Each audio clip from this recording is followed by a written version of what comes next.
Hello everyone, हमारे channel के सभी वीडियोस को देखने के लिए आप हमारे चैनल को सब्सक्राइब कर लें और साथ ही साथ घंटी का जो आइकन है इसको प्रेस करके ऑल के नोटिफिकेशन को ऑन कर लें। साथ ही साथ यदि आप इसके पहले के सभी वीडियोस को देखना चाहते हैं तो आप अपने प्लेलिस्ट पर जाएं। प्लेलिस्ट पर जाने के बाद आपको वहां पर आपकी क्लास के सभी फोल्डर दिख जाएंगे।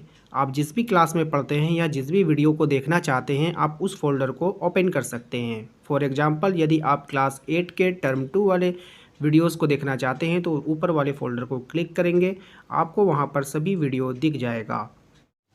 हेलो एवरीवन, स्वागत है आप सभी का अपने यूट्यूब चैनल जैकपुर पे। आज के इस वीडियोस में हम लोग बात कर रहे हैं क्लास 7 का साइंस का, और इसमें हम लोग इम्पॉर्टेंट टॉपिक उष्मा को डिस्कस करने वाले हैं जो आपके सिलेबस में है।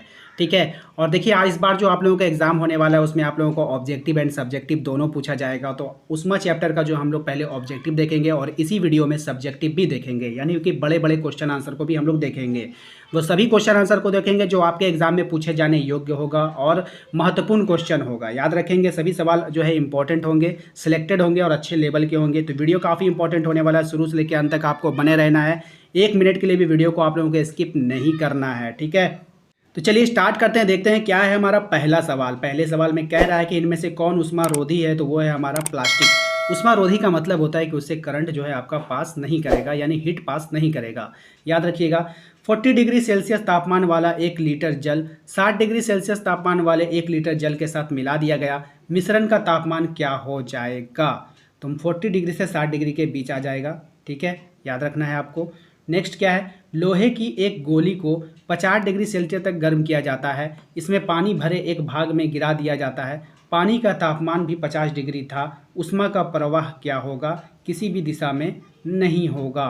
ठीक है, क्योंकि दोनों का टेम्परेचर सेम था तो इसका उष्मा उसमें या इसका उष्मा उसमें नहीं जाएगा। अब थोड़ी देर के लिए मैं इसको समझा देना चाहता हूँ इस क्वेश्चन को कि देखिए, यदि मान लीजिए आपका जो है गर्म पानी है, तो गर्म पानी में आप ठंडे लोहे के छर्रे को गिरा दीजिए, तो वो लोहे का छर्रा क्या हो जाएगा, गर्म होगा कि ठंडा रहेगा, तो गर्म होगा, तो इसका उष्मा इसमें आ गया। ठीक है, लेकिन यहाँ पर क्या बोल रहा है कि पानी पहले से गर्म है 50 डिग्री सेल्सियस, उसके बाद लोहा भी पहले से गर्म है 50 डिग्री सेल्सियस, दोनों को मिला दीजिएगा तो कोई फ़र्क पड़ेगा, दोनों तो उतना पहले से ही गर्म है। तो वही यहाँ पे कह रहा है कि किसी भी दिशा में कोई भी नहीं जाएगा, यानी सब जो जहाँ है वहीं रहेगा।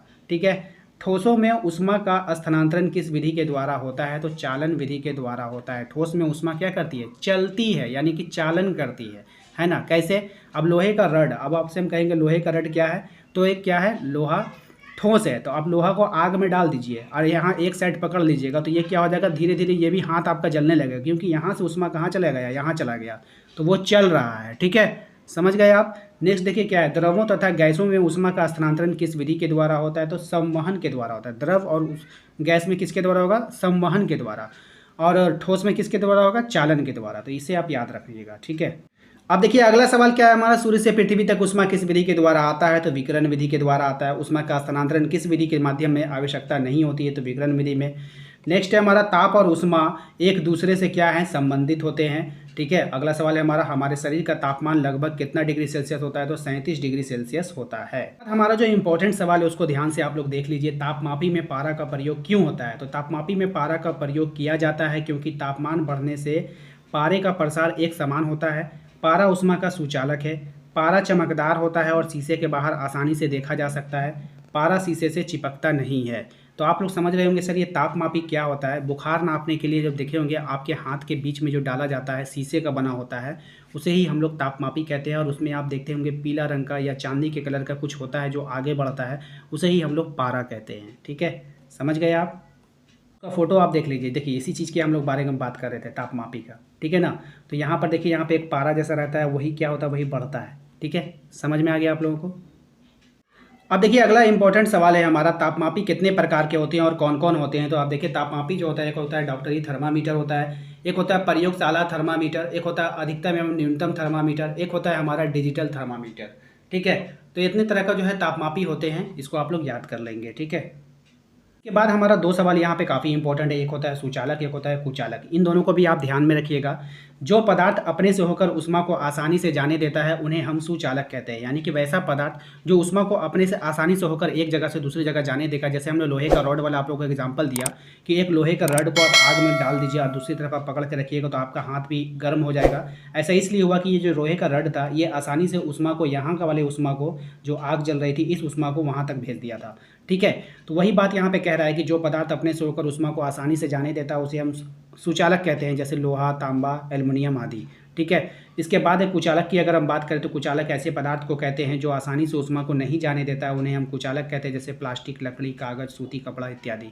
ठीक है, तो इसको आप लोग याद रखेंगे। ठीक है, इसके बाद हमारा इंपॉर्टेंट सवाल है ये वाला 35 नंबर, सर्दियों में ऊनी वस्त्र हमें उष्ण बनाए रखता है, क्यों? तो सर्दियों में हम ऊनी वस्त्र पहनते हैं, ऊन ऊष्मा रोधी है, ऊन जो है ऊष्मा का रोध करता है।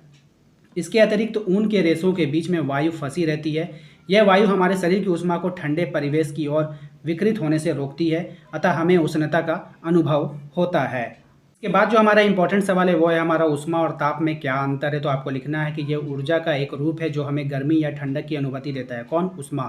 ताप क्या है? यह पिंड की ऊष्मीयता की माप होती है।